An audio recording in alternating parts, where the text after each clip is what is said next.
चलिए बच्चों, कैसे हैं सब लोग। बच्चों, अब हम चैप्टर स्टार्ट करें 7.4, दैट इज फिजिकल पॉलिसी। इस 7th चैप्टर में हम ऑलरेडी मार्केट फेलियर पढ़ चुके हैं, गवर्नमेंट के फंक्शंस पढ़ चुके हैं, फिजिकल फंक्शंस। इवन हम गवर्नमेंट का इंटरवेंशन भी पढ़ चुके हैं फेलियर को दूर कर। तो अभी जो हमारा टॉपिक है आज का, दैट इज फिजिकल पॉलिसी। ठीक है, बेसिकली आपके सामने डायग्राम में दिख भी रहा है। पॉलिसी में आपके एक्सपेंडिचर, टैक्सेशन, बोरिंग और बजट कवर होंगे। और जीडीपी के लिए हम उसका पैसे का इस्तेमाल करेंगे कंजप्शन पे, इन्वेस्टमेंट पे, गवर्नमेंट एक्सपेंडिचर और नेट एक्सपोर्ट। राइट, ये सारी चीजें मिलकर जो है देश की इकोनॉमी को अच्छे से चलाती है। चैप्टर बच्चों स्टार्ट करते हैं। जय श्री राम, जय माता दी। बड़ा ही सिंपल स्ट्रेट थ्योरेटिकल चैप्टर है, बट आपको समझना है साथ। अब हर चीज के कंसेप्ट के मतलब को समझने की कोशिश करेंगे, क्रैम नहीं करेंगे। राइट, तो बच्चों पहला है फिजिकल पॉलिसी क्या होगी। गवर्नमेंट की एक्सपेंडिचर से, टैक्सेशन से रिलेटेड जो भी पॉलिसी, रेवेन्यू और एक्सपेंडिचर। पहली बात, ऑब्जेक्टिव क्या है इसके। पहला objective, achievement and maintenance of full employment. यहां पर फुल एम्प्लॉयमेंट ह्यूमन रिसोर्सेज की भी कर रहे हैं, बाकी रिसोर्सेज की करेंगे, सबका ऑप्टिमम यूटिलाइजेशन हो, फुल एम्प्लॉयमेंट हो, प्राइस स्टेबिलिटी बनी रहे। ना तो बच्चों प्राइस ज्यादा होनी चाहिए, ना ही कम होनी चाहिए। हमने पहले भी 7 चैप्टर में ही पढ़ चुके हैं कि इन्फ्लेशन होना भी गलत है, डिफ्लेशन होना भी गलत है।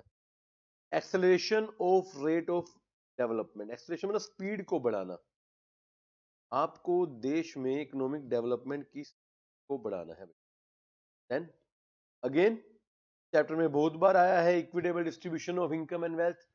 इनकम एंड वेल्थ का इक्विटेबल डिस्ट्रीब्यूशन हो, इरेडिकेशन ऑफ पॉवर्टी, गरीबी को दूर किया जाए। Last, removal of regional imbalancing in different part of country. देखो देश के ना अलग अलग रीजन होते हैं, कुछ रीजन तो डेवलप होते हैं कुछ अंडर डेवलप होते हैं, बड़े सारे इम्बैलेंसेस होते हैं। तो कोशिश करें कि हर रीजन के इम्बैलेंस को दूर किया जाए, सब जगह प्रॉपर बैलेंस बना रहे। ये हमारे सरकार के फिजिकल पॉलिसी के ऑब्जेक्टिव।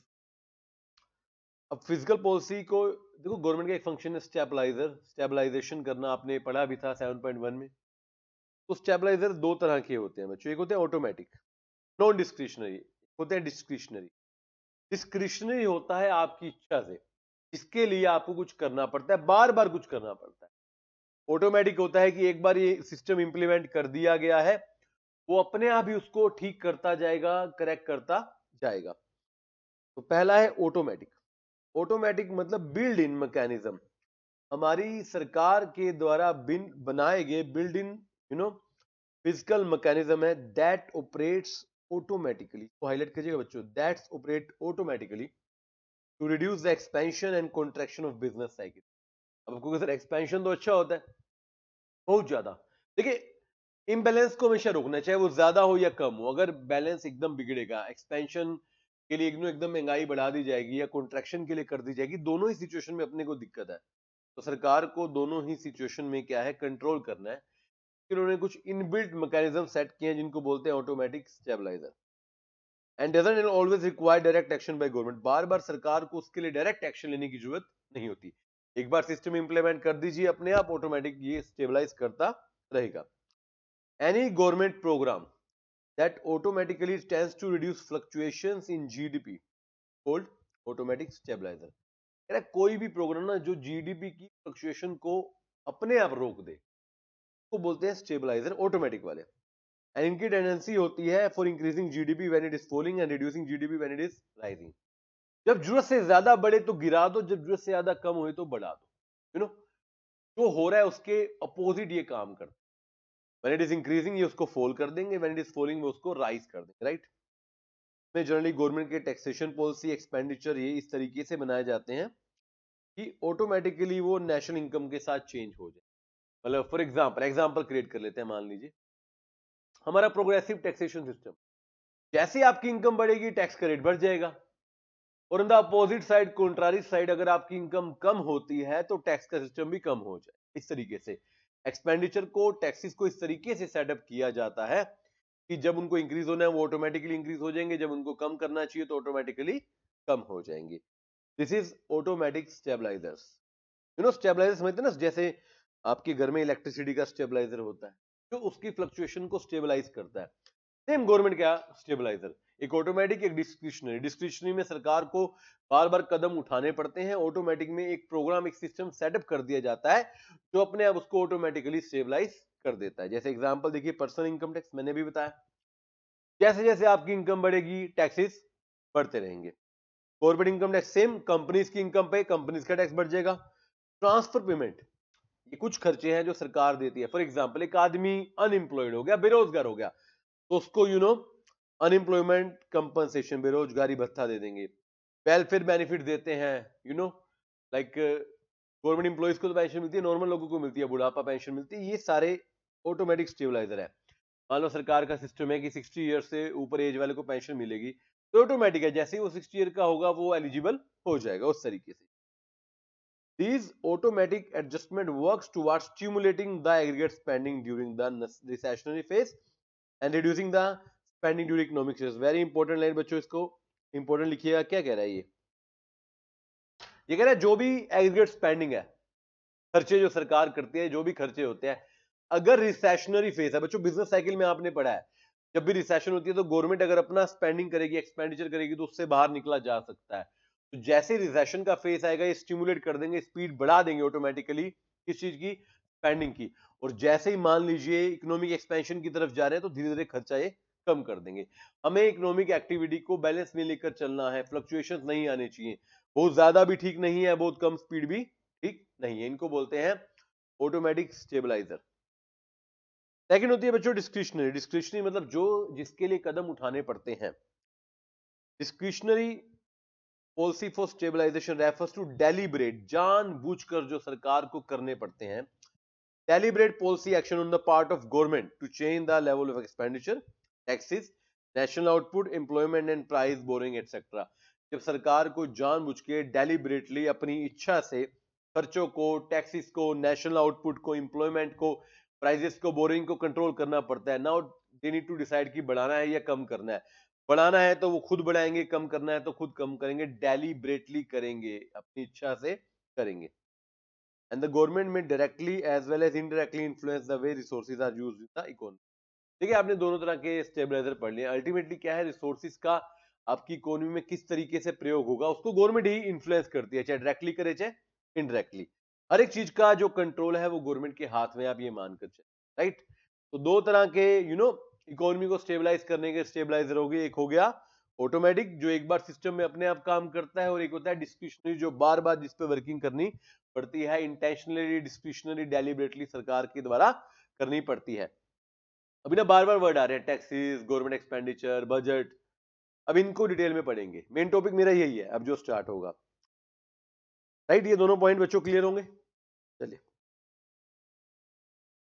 अब बढ़, देखो चैप्टर का नाम ही क्या है, फिजिकल पॉलिसी। तो अगर मैं बात करूं इस चैप्टर का सबसे इंपॉर्टेंट पॉइंट है instrument of physical policy. Physical policy के बच्चों इंस्ट्रूमेंट क्या क्या है? पहला है, देखिए चार है वैसे, पहला है गवर्नमेंट एक्सपेंडिचर, दूसरा है टैक्सेस, तीसरा है पब्लिक डेट, एंड फोर्थ है आपका बजट। तो बढ़िया सा सुंदर सा चार्ट बच्चों आप बना सकते हैं। देखिए पहला है गवर्नमेंट एक्सपेंडिचर। किसी भी देश की फिजिकल पॉलिसी में सबसे इंपॉर्टेंट इंस्ट्रूमेंट होता है गवर्नमेंट का एक्सपेंडिचर।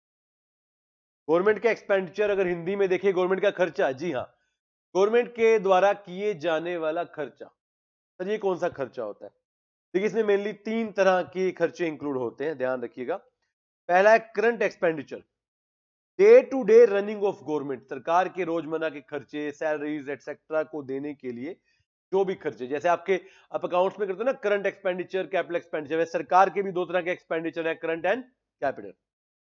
सेकंड कैपिटल, इसमें इन्वेस्टमेंट होती है जनरली, इक्विपमेंट हमने खरीद लिए, इंफ्रा में डेवलपमेंट कर दी, बिल्डिंग्स खरीद ली, लैंड, बिल्डिंग, प्लांट, इक्विपमेंट, वो सारे इसके अंदर आते हैं। एंड थर्ड होते हैं ट्रांसफर पेमेंट, गवर्नमेंट का वो खर्चा जो कंट्रीब्यूट नहीं करता जीडीपी में, बिकॉज सिंगल साइडेड ट्रांसफर होता है। ट्रांसफर पेमेंट समझते हैं ना, वन ग्रुप से दूसरे ग्रुप को जाती है, बट डायरेक्ट कंट्रीब्यूशन नहीं आता। जैसे मान लीजिए टैक्सेस तो लगाए जाते हैं रिच पीपल पर सब्सिडी दी जाती है पुअर पीपल को। गवर्नमेंट ट्रांसफर पेमेंट कर दिए in the form of pension, scholarship etcetera etcetera. तो बच्चों 3 तरह के सरकार के एक्सपेंडिचर हो गए, current expenditure, capital expenditure plus transfer payment.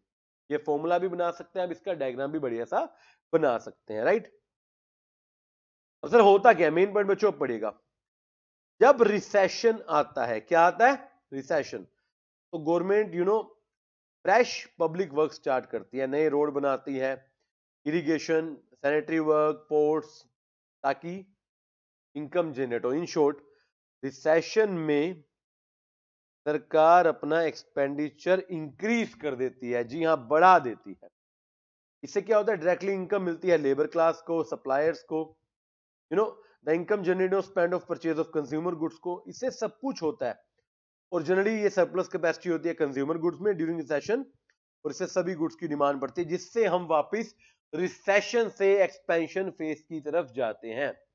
ये बात बच्चों हम ना बिजनेस साइकिल के चैप्टर में भी डिस्कस करते हैं। जब रिसेशनरी फेज आता है तो सरकार को अपना एक्सपेंडिचर बढ़ाना चाहिए, ताकि हम धीरे धीरे रिकवरी करके एक्सपेंशन के फेज पर जा सके। अब सेकंड देखो, सेकंड में पता है आपको रिवर्स होगा। जब बहुत ज्यादा इकोनॉमी में वो होगा तो वाइसा वर्सा भी हम चला सकते हैं, खर्चे को कम भी किया जा सकता है।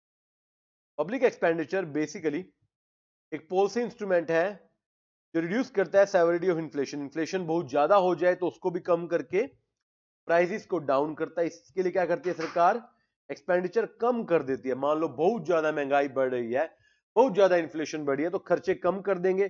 कम कर देंगे तो लोगों को रिवेन्यू जनरेट कम होगा, लोगों को कम रिवेन्यू जनरेट होगा तो लोग स्पेंडिंग कम करेंगे, प्राइसेस धीरे धीरे धीरे अपने आप डाउन आ जाएंगे। तो अल्टीमेटली आप ये कह सकते हो, जब बहुत ज्यादा रिसेशनरी फेस होता है तो सरकार एक्सपेंडिचर को बढ़ा देती है, और जब बहुत ज्यादा इन्फ्लेशनरी फेस होता है तो सरकार एक्सपेंडिचर को कम कर देती है।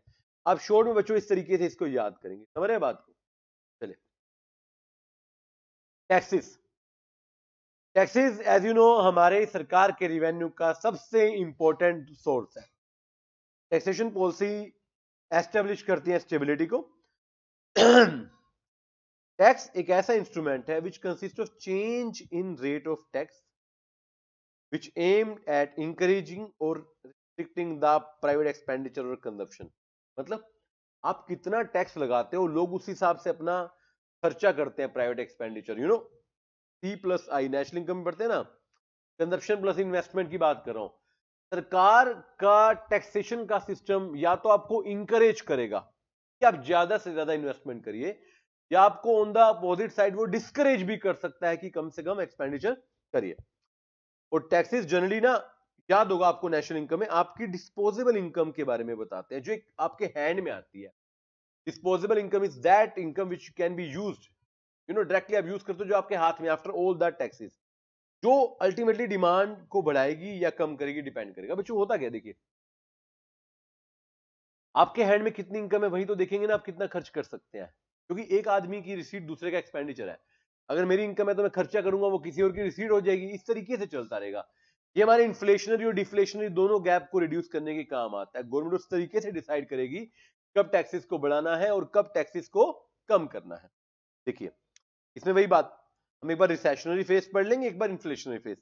रिसेशन में या डिप्रेशन में क्या होता है कि ना, मार्केट मंदी में चली गई है तो हमें इन्वेस्टमेंट करनी पड़ेगी। हम चाहते हैं कि लोग खर्चा करें, तो हम ऐसी पॉलिसी बनाएंगे कि हम प्राइवेट कंजप्शन इन्वेस्टमेंट को बढ़ाएंगे, जनरल रिडक्शन कर देंगे। बेसिकली आप समझिए, यहां पर आप लिख लीजिए, आप इनकम टैक्स को कम कर देंगे, तभी तो लोग ज्यादा इन्वेस्ट करेंगे।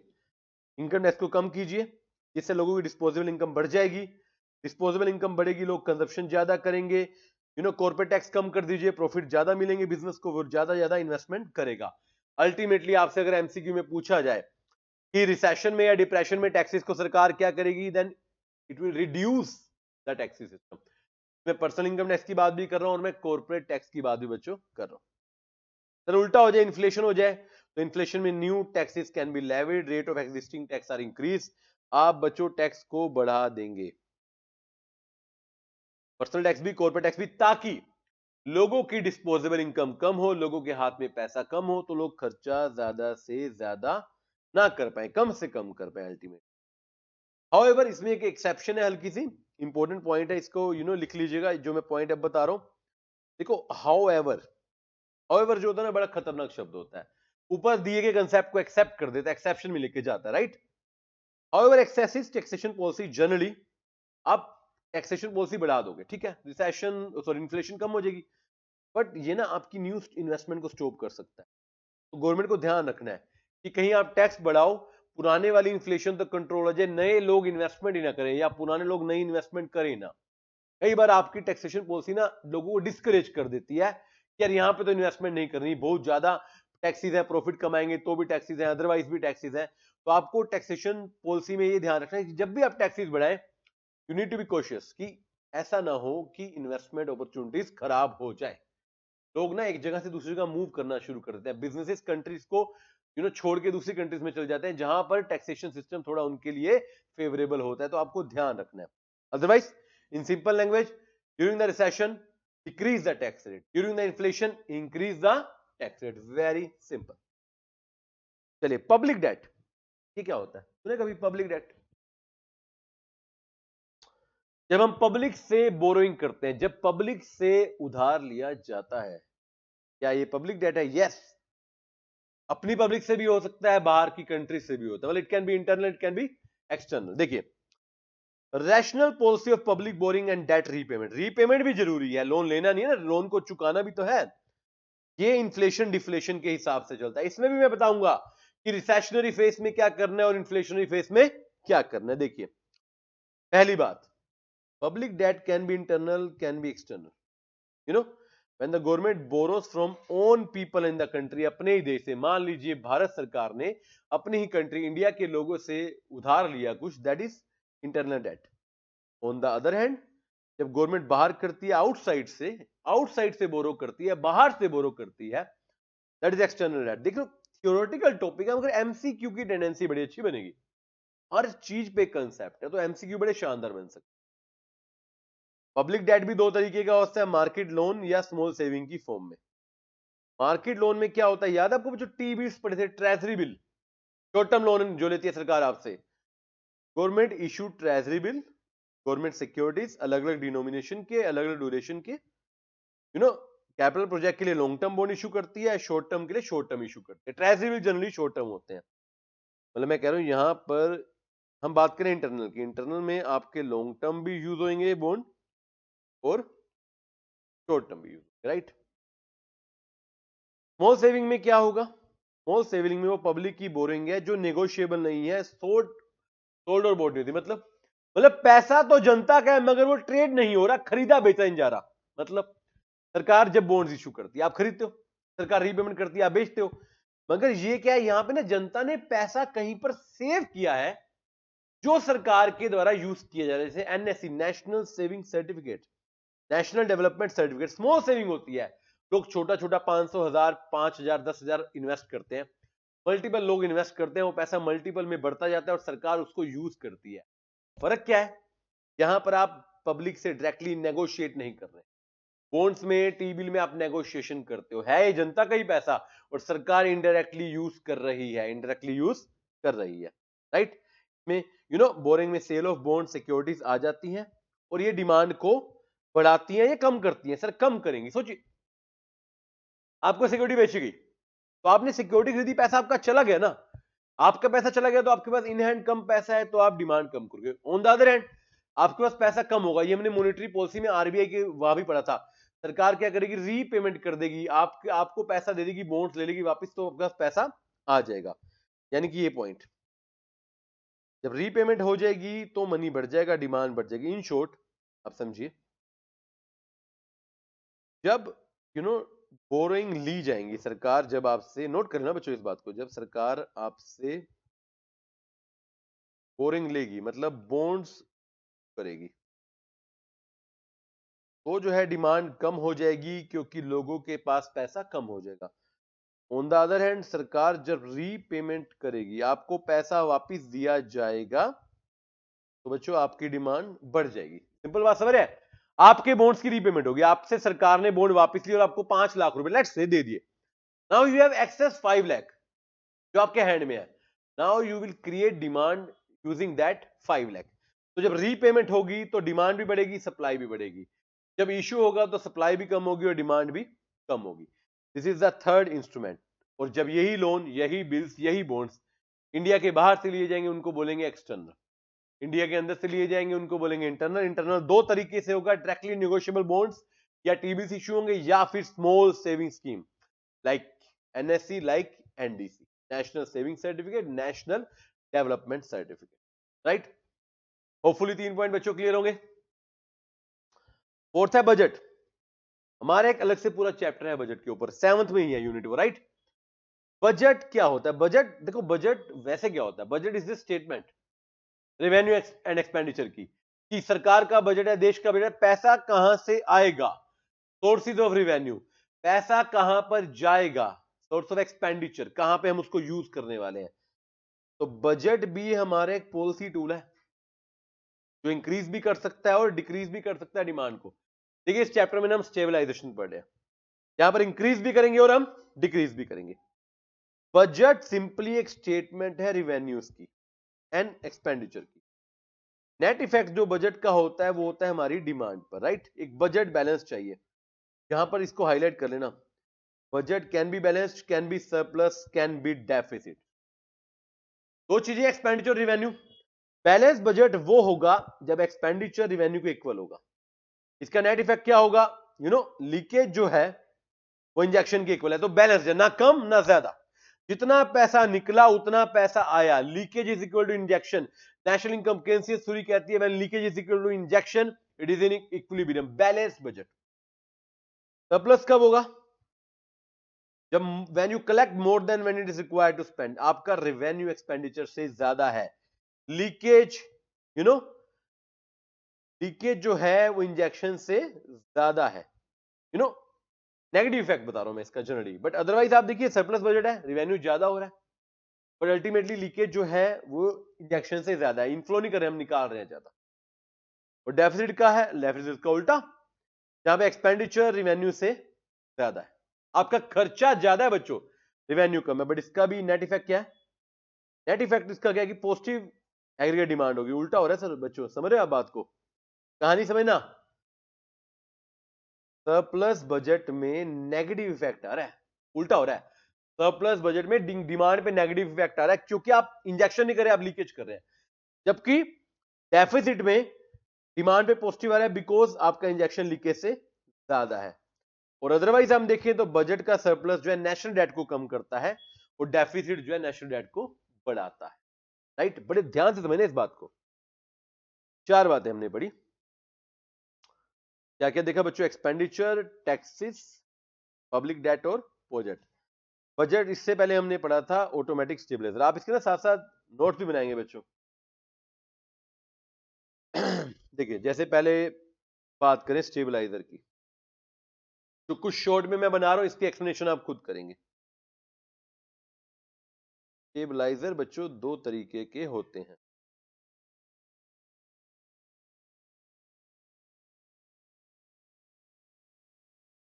एक होते हैं ऑटोमेटिक और एक होते हैं डिस्क्रिशनरी। राइट बच्चे, ऑटोमेटिक आपका इनबिल्ट सिस्टम है जो अपने आप क्या करेगा, जब राइज होने जाएगा डाउन कर देगा, जब फॉल होगा तो अप कर देगा। डिस्क्रिशनरी जो है डेलिब्रेटली करना पड़ता है सरकार को, डेलिब्रेटली बाय गवर्नमेंट। राइट, जैसे इसके एग्जांपल आप लिख भी सकते हो, लाइक आपका income tax. Sir income tax इधर भी तो आ सकता है, बिल्कुल। देखिए इनकम टैक्स का सिस्टम है, इनकम बढ़ने पे टैक्स बढ़ेगा, वो ऑटोमेटिक है ना, चल रहा है। बट किस दिन गवर्नमेंट को लगेगा कि बढ़ाना है तो वो डिस्क्रिशनरी में जाके उसको बढ़ा देगी। ध्यान रखिएगा इस बात का, ठीक है। नेक्स्ट बच्चों, बनाएंगे आप इंस्ट्रूमेंट के ऊपर। आपकी फिजिकल पॉलिसी, आपकी फिजिकल पॉलिसी के कितने इंस्ट्रूमेंट है? सर 4 इंस्ट्रूमेंट है। देखिएगा बच्चों ध्यान से, कितने इंस्ट्रूमेंट है? 4। कौन कौन से हैं? पहला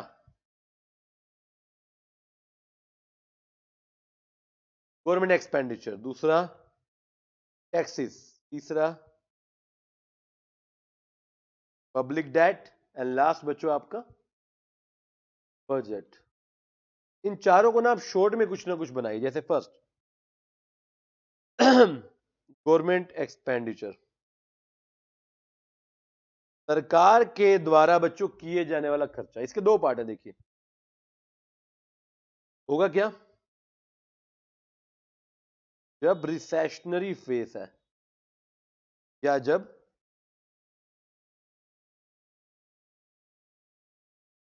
इन्फ्लेशनरी फेस है। रिसेशनरी फेस में क्या होगा, गवर्नमेंट अपना एक्सपेंडिचर बच्चों इंक्रीज कर देगी, और इन्फ्लेशनरी फेस में गवर्नमेंट अपना एक्सपेंडिचर कम कर देगी। पहला पॉइंट सिंपल है, ऑलरेडी कर चुके हैं, डिस्कस हमने कर लिया, मैं जस्ट आपको नोट्स बनवा रहा हूं। सेकंड टैक्सेस, टैक्सेस में बच्चों क्या होगा,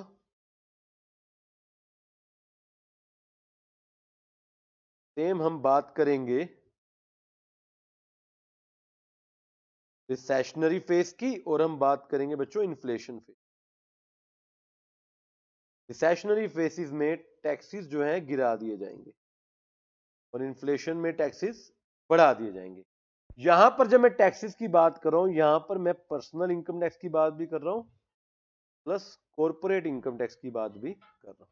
रहने बात बच्चों, चलिए थर्ड बताइए सर। थर्ड है public debt.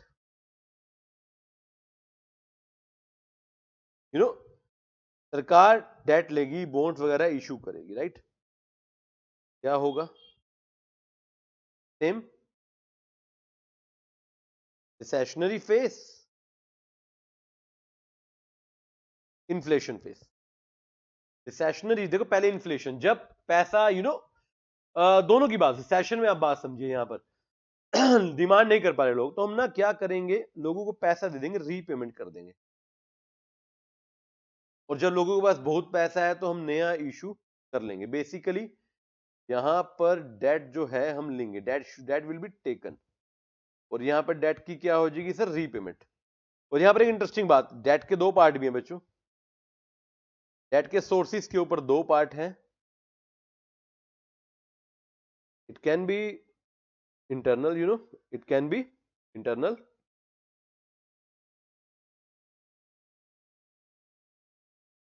Can be external, right. And further इसके दो पार्ट है, अगर आपको ध्यान हो मैंने दो तरीके से बताया। एक तो हो जाएगा आपका बोरोइंग की फॉर्म में, like bonds, T bills etcetera, और एक हो जाएंगी आपकी small saving schemes, like national saving certificate, national development certificate, right. इस तरीके से आप सेल्फ नोट्स भी बना सकते हैं, इसको और बेटर भी कर सकते हैं बच्चे, कुछ आप एडिशनल पॉइंट ऐड करना चाहें तो। सर फोर्थ बचा बजट।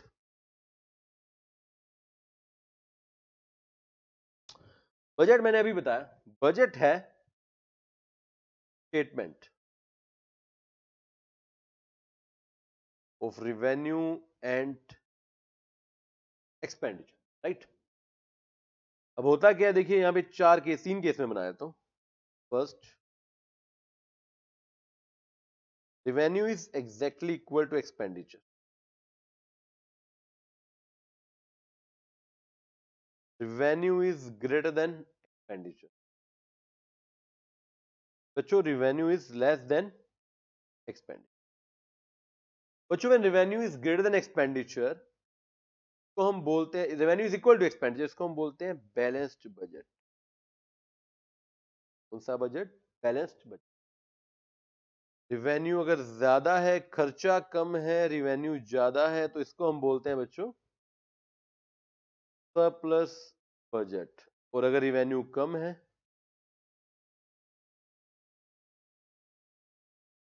तो इसको हम बोलते हैं डेफिसिट बजट।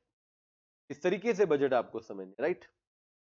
फर्दर आपको ध्यान हो, जो आपका सरप्लस बजट है वो नेगेटिव डिमांड क्रिएट करता है, मैंने भी बताया था आपको। देखिए जो आपका सरप्लस बजट है, दिखने में तो सरप्लस अच्छा लग रहा है, बिल्कुल ठीक बात है, ये करेगा नेगेटिव डिमांड। क्यों सर, बिकॉज आपके लीकेज जो है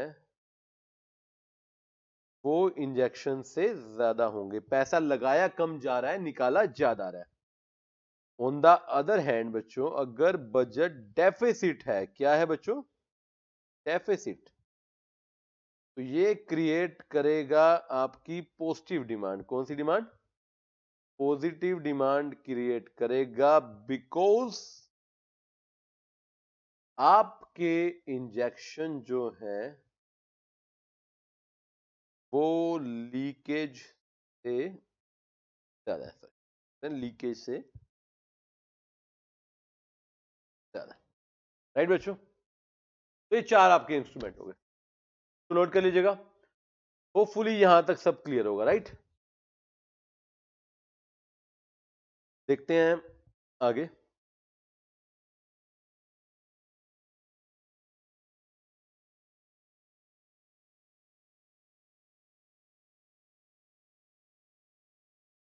चलिए, अब सर एक और पॉइंट आता है, फिजिकल पॉलिसी के टाइप्स। बच्चों दो तरह की फिजिकल पॉलिसी होती हैं, एक्सपेंशनरी, कॉन्ट्रैक्शनरी। नाम ही बता रहा है, एक्सपेंशन मतलब हम कुछ बढ़ाने वाले हैं, कॉन्ट्रैक्शन उसको कम करने वाले हैं। बड़े ध्यान से समझिएगा। Expansionary, it is design to stimulate, stimulate मतलब बढ़ाना, इंक्रीज करना, ग्रो करना इकोनॉमी को during the contractionary phase, declining phase, recession phase, depression phase. जब इकोनॉमी डाउन पर है, जब इकोनॉमी डाउन पर है, उसको उठाने के लिए जो प्रयास किए जाए उसको बोलते हैं एक्सपेंशनरी पॉलिसी। या फिर व्हेन देयर इज एंटीसिपेशन, अभी हुई नहीं है कॉन्ट्रैक्शन, एंटीसिपेशन मतलब एडवांस में हमें लग रहा है कि कॉन्ट्रैक्शन होने वाली है, तो वहां पर भी हम इसको कर सकते हैं। के लिए क्या करते हैं हम? एग्रीगेट एक्सपेंडिचर बढ़ा देते हैं, डिमांड बढ़ा देते हैं, स्पेंडिंग बढ़ा देते हैं, टैक्सेस कम करते हैं। Very simple.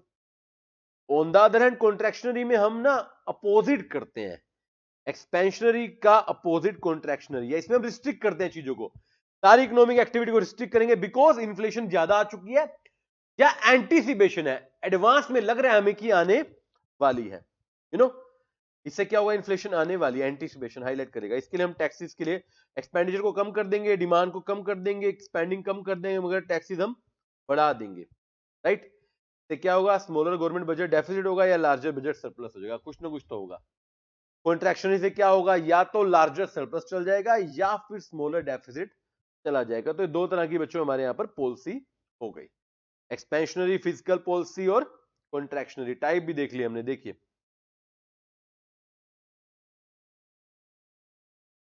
दो तरह की बच्चों फिजिकल पॉलिसी हो गई।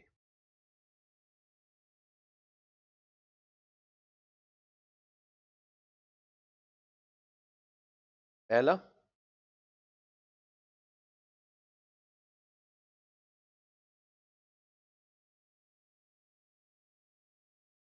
पहला है बच्चों एक्सपेंशनरी, दूसरा है कॉन्ट्रैक्शनरी। पहले में हम एक्सपेंशन करने वाले हैं, दूसरे में हम कॉन्ट्रैक्शन करने वाले हैं। एक्सपेंशन में क्या करते हैं बच्चों? पहले एक्सपेंशन होती कब है? जब डाउनफॉल है, रिसेशन है, या फिर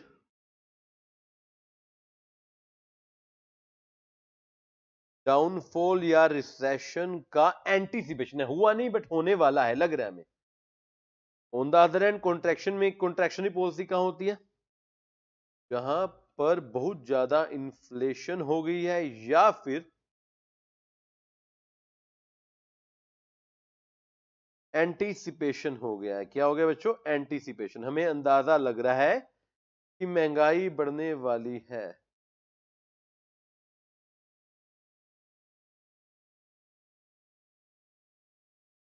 एक्सपेंशनरी फेज में हम चाहते हैं कि राइज हो जाए इकोनॉमी, इसके लिए हम क्या करेंगे? हम एक्सपेंडिचर बढ़ाएंगे, हम डिमांड बढ़ाएंगे, हम गवर्नमेंट की स्पेंडिंग बढ़ाएंगे और टैक्सेस को कम कर देंगे। On the other hand contractionary policy इसका एग्जैक्ट अपोजिट होगा बच्चों। हम चाहते हैं एक्सपेंडिचर कम हो जाए, डिमांड कम हो जाए। इसके लिए हम सरकार की स्पेंडिंग को क्या करेंगे, कम करेंगे, और टैक्सेस को हम बढ़ा देंगे, right. This is expansionary and contractionary policy. Clear है बात बच्चों यहां तक? बड़ा आसान सा टॉपिक चल रहा है, देखिए कुछ मुश्किल नहीं है आज की डेट में, इतना आसान टॉपिक है ये। चलिए अब टॉपिक देखते हैं। एक तो पहला टॉपिक बचा मेरा, how can contractionary physical policy be achieve. देखो इन्फ्लेशन नहीं पूछ रहा मैं, कॉन्ट्रैक्शनरी पूछ रहा हूं। अब आप कहोगे क्यों, इसमें एक बात और ध्यान रखना, ऊपर बताइए पेपर के लिए, कॉन्ट्रैक्शनरी फिजिकल पॉलिसी ना शुड आइडली लीड टू, या तो इससे क्या होना चाहिए, गवर्नमेंट का डेफिसिट कम होना चाहिए, स्मॉलर आना चाहिए आना, या फिर सरप्लस बजट आना चाहिए। दो बातें एमसीक्यू के लिए इंपॉर्टेंट है। अब मेरा टॉपिक जो रह गया है, पहला रह गया है how contractionary policy can be achieved, then physical policy for reduction in inequality. देखो हर चैप्टर में आता है inequality in wealth and income, and then limitations की बात हम करेंगे कि क्या क्या लिमिटेशन है। हम लगा तो रहे पॉलिसी, बट क्या जो पॉलिसी का हमारा मेन टारगेट होता है क्या हम कभी अचीव कर पाते हैं, उसकी बात हम करेंगे, राइट। और उसके बाद हमारा आएगा क्राउडिंग आउट, एंड देन हमारा टॉपिक हो जाएगा समाप्त। तो होपफुली बच्चों यहां तक क्लियर होगा, फिर मैं आगे बढ़ता हूं।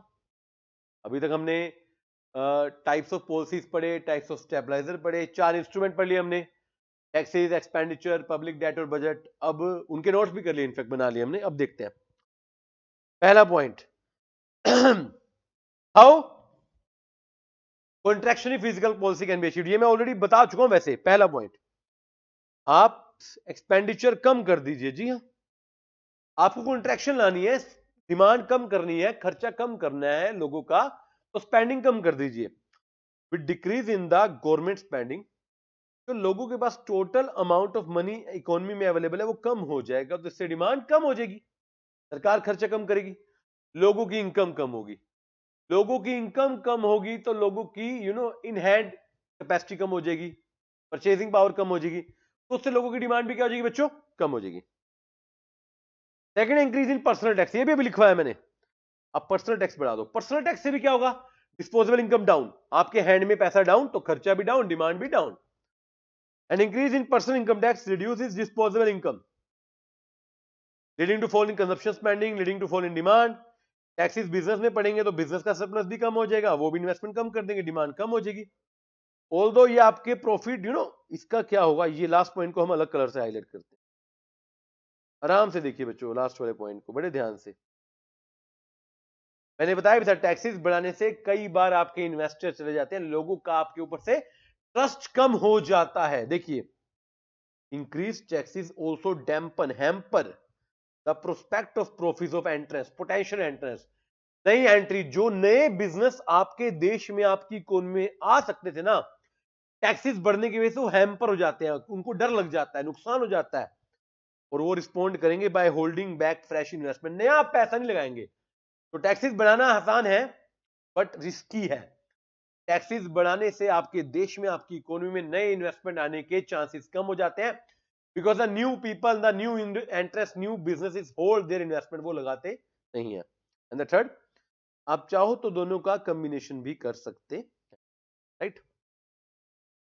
अब बच्चों एक ना पॉइंट आपके बुक में नहीं है, क्योंकि इसके अपोजिट में हमेशा बच्चों को करने देता हूं, तो आपके लिए होमवर्क दे रहा हूं मैं।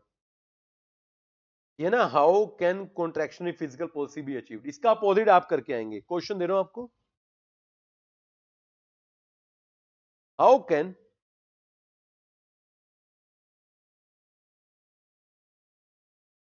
Expansionary physical policy be achieved. खुद लिखेंगे, नोट्स बनाएंगे। इसका अपोजिट ही है, इसमें गवर्नमेंट स्पेंडिंग डिक्रीज हुई है उसमें ज्यादा हो जाएगी, इसमें टैक्सेस इंक्रीज हुए उसमें कम हो जाएंगे, और कॉम्बिनेशन में तो कॉम्बिनेशन लिखना है, nothing to do more than that, right. इसको बच्चों, इस क्वेश्चन को आप ट्राई करेंगे घर पे, ठीक है। एग्जैक्ट अपोजिट है इसका। अब फर्दर सर, हम ना हमेशा बोलते हैं कि सरकार का एक टारगेट है और होना भी चाहिए कि वेल्थ की और इनकम की जो इनइक्वालिटी है, असमानताएं हैं, उनको दूर किया जाए। तो क्या कोई ऐसी पॉलिसी, फिजिकल पॉलिसी बनाई जा सकती है जो इनइक्वालिटी और ऑफ वेल्थ एंड इनकम को कम करे या दूर करे? तो देखिए पहला पॉइंट, प्रोग्रेसिव टैक्सेशन सिस्टम, जी हाँ, ऑलरेडी है हमारे देश में। इससे क्या होगा, जिनकी ग्रेटर एबिलिटी टू पे है, वो कंट्रीब्यूट करेंगे ज्यादा टैक्स, खर्चा ज्यादा होगा उनका। और जो कम है, जो कम इनकम पे है, जिनकी इनकम लिमिट से कम है या बहुत कम है, उनको टैक्सेस भरने की जरूरत नहीं है। In short, progressive taxation system का मतलब है as the income increases the income tax increases. Indirect taxes differential होते हैं हमारे देश में। जीएसटी एक ही है, आप देखिए, वन नेशन वन टैक्स। एक गरीब आदमी मान लीजिए बिस्किट का पैकेट ले, या एक करोड़पति बिस्किट का पैकेट ले, वो सेम टैक्स भरता है। अभी यही है one nation one tax, but ये कह रहे हैं इट कैन बी डिफरेंशियल। अब इसको भी बढ़ा दीजिए। जो लग्जरी गुड्स है, रिचर इनकम ग्रुप है, उनका लग्जरी आइटम पे टैक्स ज्यादा लगा दो और लोअर पे नेसेसिटी पे कम लगा दो। ये तो है आज भी, बिस्किट तो दोनों की नेसेसिटी है ना। अदरवाइज आप देखेंगे लग्जरी गाड़ियां हैं, लग्जरी प्रोडक्ट है, उन पे 28% तक टैक्स है, और नेसेसिटी पे 5 और 12 है। तो ऑल्दो जीएसटी सेम है, but it can B differential. Slab अलग लोगों की, लग्जरी की अलग और अपना नेसेसिटी की अलग। नेसेसिटी जैसे एक नेसेसिटी है मिल्क, मिल्क 0% पे है, कोई टैक्स नहीं है। बाकी लग्जरी गाड़ियां मान लो, वो 28% पे भी है। इस तरीके से आप कर सकते हैं। फर्दर आपको पब्लिक एक्सपेंडिचर को केयरफुली देखना पड़ेगा। आपको इनकम रीडिस्ट्रीब्यूट करनी है फ्रॉम रिच टू पुअर। ऐसा अमीर से गरीब को जाना चाहिए। इसके लिए क्या होता है, प्रोग्राम चलाए जाते हैं, पॉवर्टी एलिवेशन प्रोग्राम, गरीबी दूर करने वाला। हम फ्री या subsidise medical care, education, housing, finance सब कुछ देते हैं। सरकारी स्कूल में गरीब के बच्चों को फ्री पढ़ाओ, प्राइवेट स्कूल्स में भी सेक्शन 134 के थ्रू पढ़ाते हैं। सरकारी अस्पताल में फ्री इलाज मिलता है, सस्ता इलाज मिलता है, राशन मिलते हैं। इवन आयुष्मान कार्ड है, जहां पर इलाज 5 लाख तक मुफ्त किया जाता है, वो सारी चीजें। इंफ्रास्ट्रक्चर डेवलप करो सिलेक्टिव बेसिस पे, जहां जो एरिया पिछड़ा है वहां पर इंफ्रा ज्यादा डेवलप करें। सोशल सिक्योरिटी स्कीम्स है आपकी, ओल्ड एज पेंशन होगी, अनएम्प्लॉयमेंट का, बेरोजगारी होगी, आयुष्मान कार्ड अभी बताया मैंने, वो हो गया। मास कंजप्शन वाले प्रोडक्ट पे सब्सिडी मिलती है। जो प्रोडक्ट ना देश के लिए जरूरी है, नेसेसिटी है, सरकार उनकी प्रोडक्शन पे सब्सिडी दे सकती है ताकि प्रोड्यूसर ज्यादा से ज्यादा बनाए, या सब्सिडी कंज्यूमर को भी दे सकते हैं कि उसको प्रोडक्ट सस्ता मिले। देन पब्लिक प्रोडक्शन कीजिए उन गुड्स की जो सफिशिएंट सप्लाई कर सके। जितने भी एसेंशियल गुड्स हैं, सरकार खुद उनकी प्रोडक्शन करे।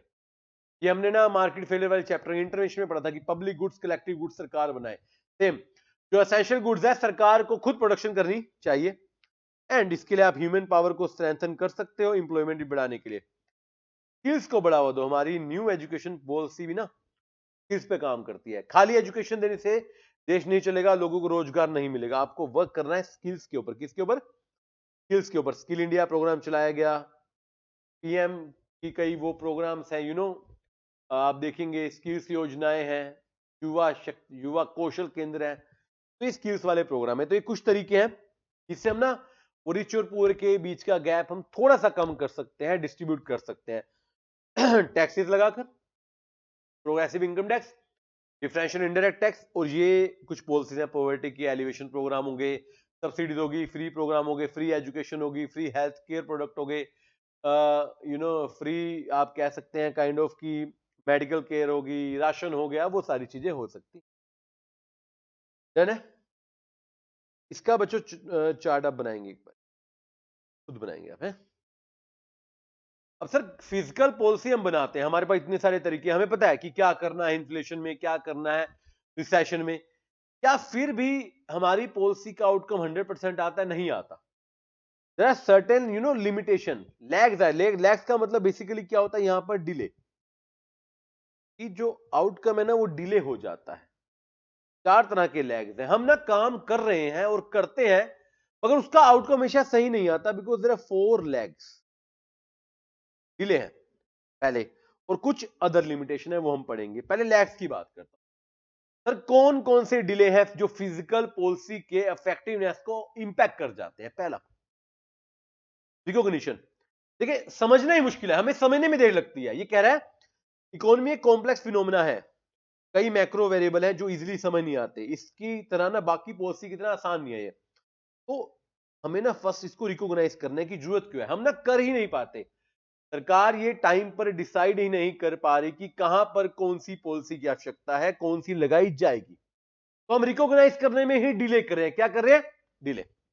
हमने रिकॉग्नाइज चलो कर लिया। सेकंड देखिए, उसके बाद क्या है, हमने इंटरवीन, रिकॉग्नाइज कर लिया कि सरकार को पॉलिसी चाहिए, बट उस पे ना उसके अलग अलग ऑप्शन ऑल्टरनेट होते हैं। आप कोई भी काम करते हैं, you have multiple option, you have multiple alternate, तो आपको इवेल्युएट करना है हर एक ऑल्टरनेट को। उसकी वजह से भी डिले होता है कि सबसे बेस्ट पॉलिसी कौन सी है। We are not easily able to identify कि कौन सी पॉलिसी हमारे लिए सही है। हम वो डिसीजन टाइम पर नहीं ले पा रहे, जिससे देरी हो रही है, डिले हो रहा है। थर्ड, आपने डिसाइड कर लिया, अब उसके इंप्लीमेंटेशन में डिले है। लागू करवाना इतना आसान थोड़ी है। आपको उसके लिए कानून लाना पड़ेगा, लेजिस्लेशन लॉ लाना पड़ेगा, फिर पास कराना पड़ेगा, फिर उसको पास करवाना है, उसके ओपोजिशन में विरोध भी किए जाएंगे, तो इतना आसान नहीं है। मतलब पहले मैं रिकॉग्नाइज करने में देरी कर गया, फिर डिसाइड करने में, अब उसको इंप्लीमेंट करने में कर दी, चलो हमने लास्ट में इंप्लीमेंट भी कर ली, अब उसका इंपैक्ट आने में देरी होगी। बिकॉज कोई भी पॉलिसी लगाओ बच्चों, initially for the some time, initial time उसके आउटकम दिखाई नहीं देते, समय लगता है। Everything take time, you know, everything takes time. तो आपको समय लगेगा।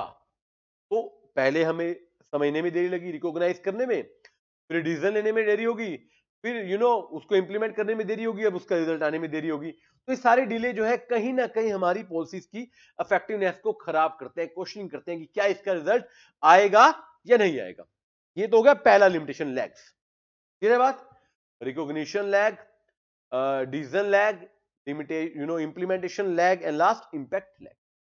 अब सर इसके अलावा ना कुछ छोटी मोटी पॉलिसी है, लिमिटेशन है, सॉरी। पहला, policies may at the end be badly time due to various lags. कह रहा टाइम, ऊपर लैग्स पड़े आपने, तो उनकी टाइमिंग खराब हो जाती है कि ना, इतना देर हो गया। बड़ी अच्छी लाइन है कि आपने ना एक्सपेंशनरी पॉलिसी तब शुरू की जब ऑलरेडी रिकवरी स्टार्ट होगी।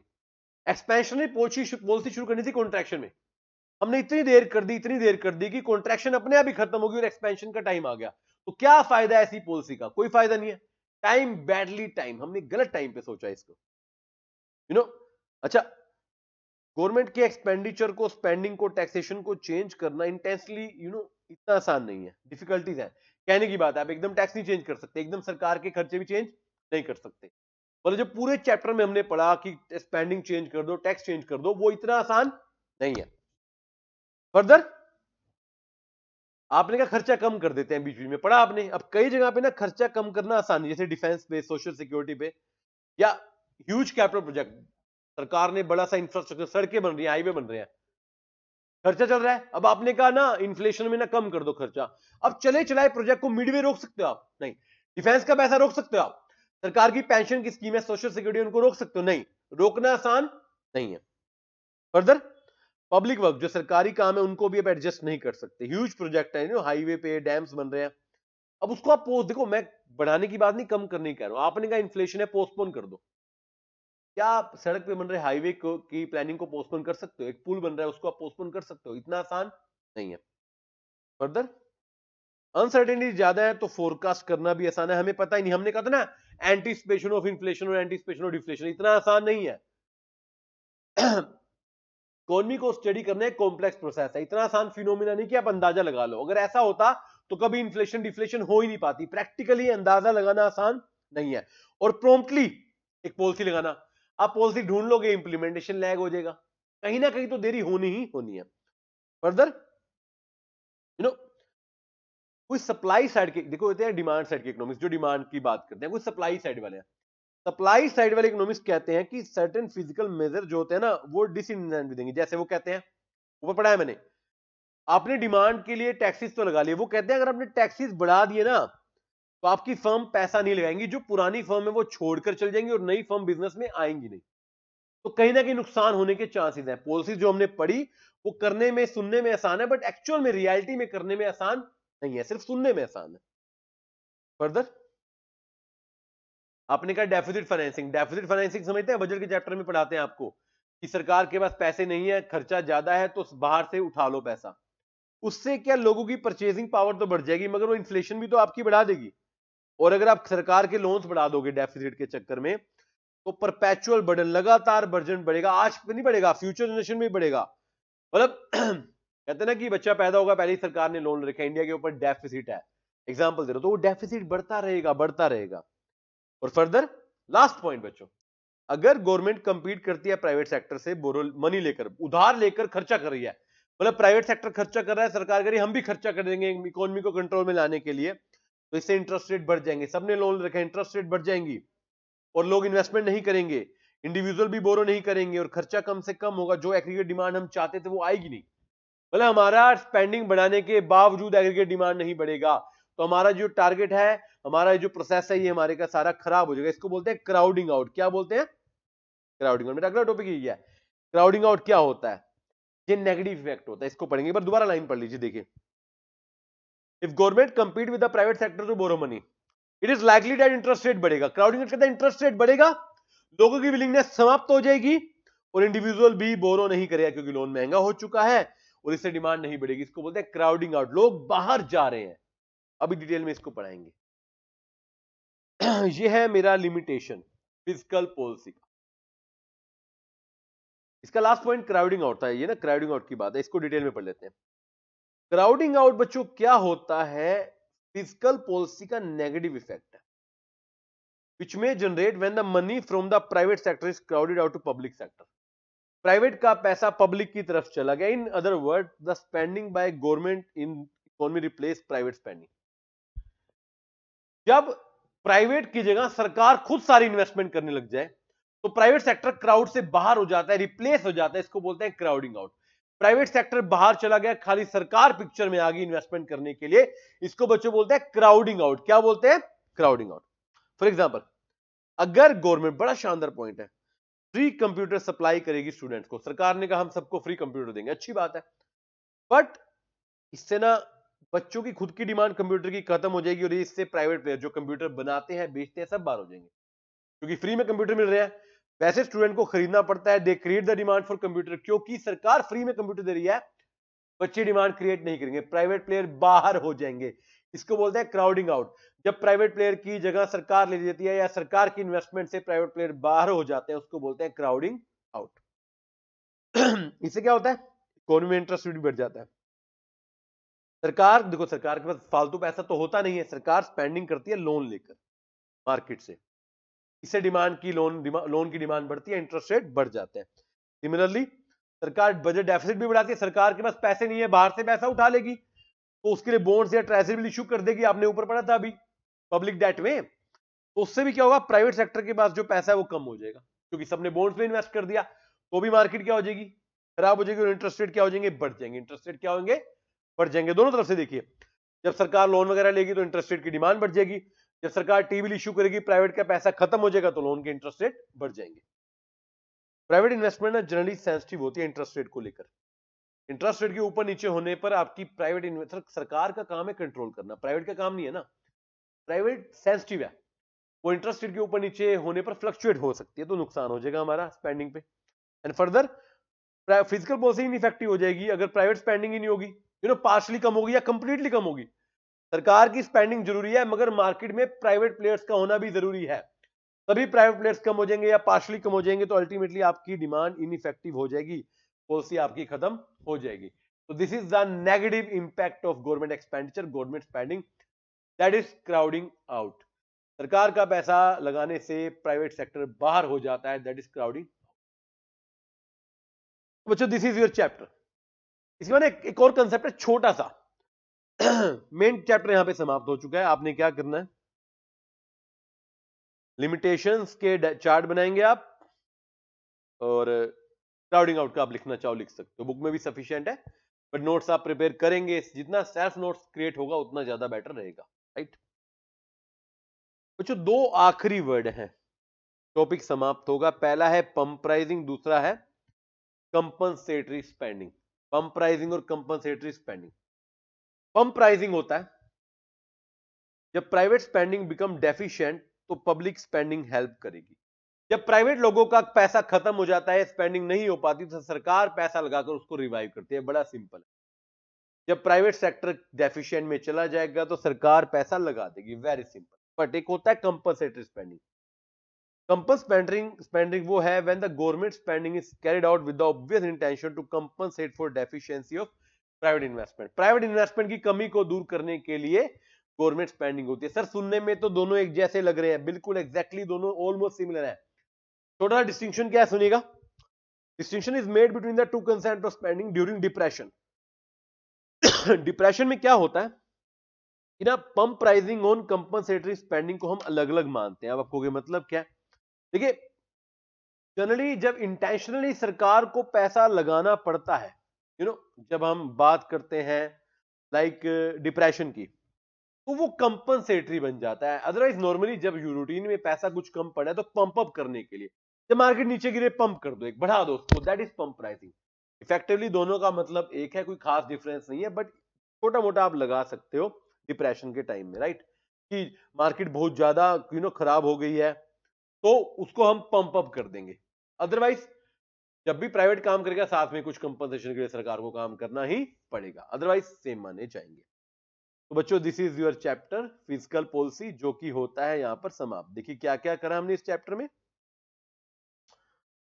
सर ऑब्जेक्टिव्स पढ़े, स्टेबलाइजर, ऑटोमेटिक और डिस्क्रिशनरी पढ़े, 4 इंस्ट्रूमेंट पढ़े, government expenditure, taxes, public debt and then budget, then expansionary physical policy, contractionary, then contractionary को कैसे लाया जाएगा, एक्सपेंशनरी को कैसे, एक्सपेंशनरी आपको होमवर्क में दिया, देन इनइक्वालिटी के लिए एक फिजिकल पॉलिसी है, देन लिमिटेशन होगी, recognition lack, decision lack, implementation lack and impact lack, then other limitation, and last में हमने पढ़ा क्राउडिंग आउट।